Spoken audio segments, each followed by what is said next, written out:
very much. Good afternoon, ladies and gentlemen. All protocols duly observed, already established. Distinguished ladies and gentlemen, stakeholders, industry experts, and all professionals here present. Housing is not just a basic necessity. It is both a social and economic tool that shapes the fabric of our communities. I'm sure you agree with me. And drives all economies all over the world. The unfortunate occurrence of building collapse, which is the topic that we are discussing today, arresting building collapse and the economic devastation, is something that we need to sit down to look at critically. However, undermining this essential pillar, costing lives, livelihood, and scarce resources, let me declare this afternoon, people should not, and I repeat, should not be allowed to construct buildings without proper approval and oversight.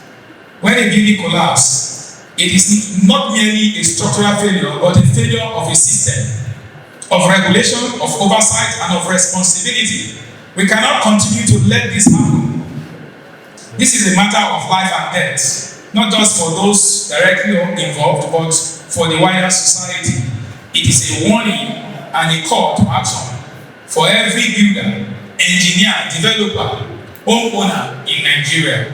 One major cause of building collapse in the environment is the involvement of unqualified individuals who cut corners, use substandard materials, and ignore safety standards. Only certified professionals should manage construction projects. With the Nigerian Institute of Building, NIOB, and the Council of Registered Builders of Nigeria, Co, ensuring all builders are licensed, competent and committed to safety and quality. Despite having an existing national building code, enforcement has been weak, leaving room for substandard practices and substandard material to flood the construction market. While the Standard Organization of Nigeria, SON, is confused, the Council of Registered Builders of Nigeria, Co, through years of research dating back to 1970s, have identified that poor enforcement and non-observance of planning, design, and construction standards are among the root causes of all the collapses we experience in the industry. This issue must be tackled head-on through comprehensive measures aimed at reforming our building industry. State governments must strengthen the implementation of the National Building Code with stricter penalties for those who violate it, including developers, contractors, and regulators. The use of low-quality building materials is another issue. Strict quality control must be enforced, and all materials should be tested in approved laboratories before used to prevent disaster. The government, both at the federal and state level, has a crucial role to play.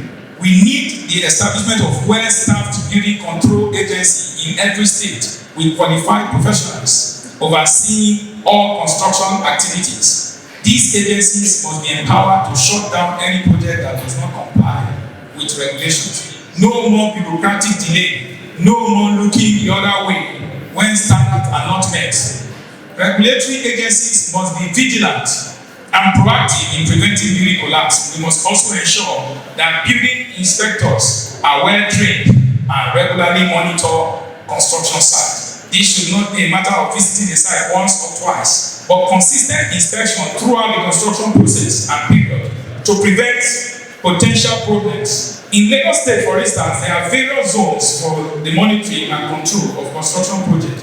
Each zone overseen by dedicated leaders whose duty is to ensure that all building activities meet the regulatory standard. This should be implemented in other states and FCT inclusive.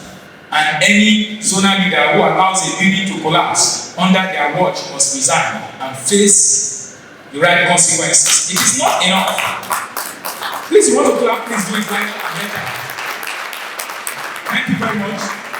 It is not enough to pay lip service to safety. We must hold ourselves accountable. Furthermore, the owner of any collapsed building must be prosecuted for the economic waste, breach of public harmony, and public nuisance caused by such collapse. Additionally, the site of any collapse collapse building should be confiscated by the government to prevent further misuse and to send a strong message that negligence will not be tolerated in Nigeria anymore.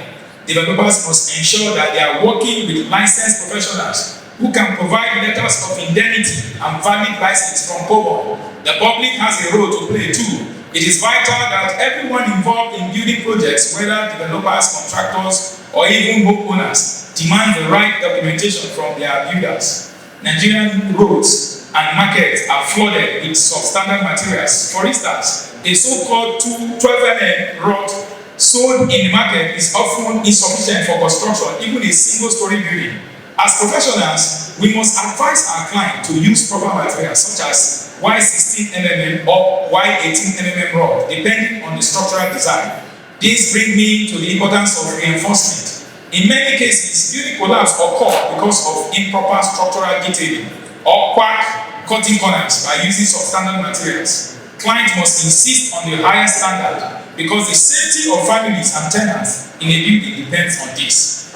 As Governor Francis Wofiru of Ebonyi State, a professional builder and a fellow of the Nigerian Institute of Building, recently pointed out, professional builders are custodians of construction safety and must be recognized as such. The involvement of qualified professionals in every aspect of construction, from design to project management, is essential to ensuring that building meets safety standards. I urge all clients and developers to engage only certified professionals in their building projects. We must also adopt international best practice, where builders, architects, engineers work together to conduct regular building condition survey, identifying structural weaknesses before they result in catastrophe. If we are serious about arresting building collapse in Nigeria, we must implement the provision of the 2006 National Building Code. This document lays out the guideline for safety construction practices, including standard for materials, standard for design, and standard for project supervision. Unfortunately, too many states have not yet adopted this code. I call on all state governments to prioritize the domestication and enforcement of the National Building Code in their jurisdiction. Additionally, government should streamline the process for obtaining building approvals and reduce the bureaucratic bottlenecks that discourage compliance. It should be easier for developers to seek approval and inspection than evade them. Let me inform us here that Redan as a body has a solution. If given the right legislative power, if the government can allow Redan to scale through and make necessary amendments in the already submitted bill or the being proposed bill as mentioned earlier by my national president, there are positions in the building code of Redan national bill that have taken care of building collapse. While we await the conclusion of that bill and maybe submission to National Assembly and its passage, when it is submitted, we must push for department responsibility for regulation and supervision to simplify the approval and supervision processes. Bureaucracy and bottlenecks should not hinder the construction of safe, compliant buildings. The process needs to be seamless, accessible, transparent, and ensuring that even a layman can navigate it with ease. This is very important. This afternoon, I'd like to conclude by simply saying arresting building collapse in Nigeria requires urgent collective action. The cost of inaction is too high. Loss of lives and economic waste and broken communities. By enforcing our laws, holding stakeholders accountable, and insisting on professionalism and quality in every aspect of construction, we can put an end to these avoidable tragedies. We must all commit to building a safer and a stronger Nigeria. Long live the Federal Republic of Nigeria. Thank you very much.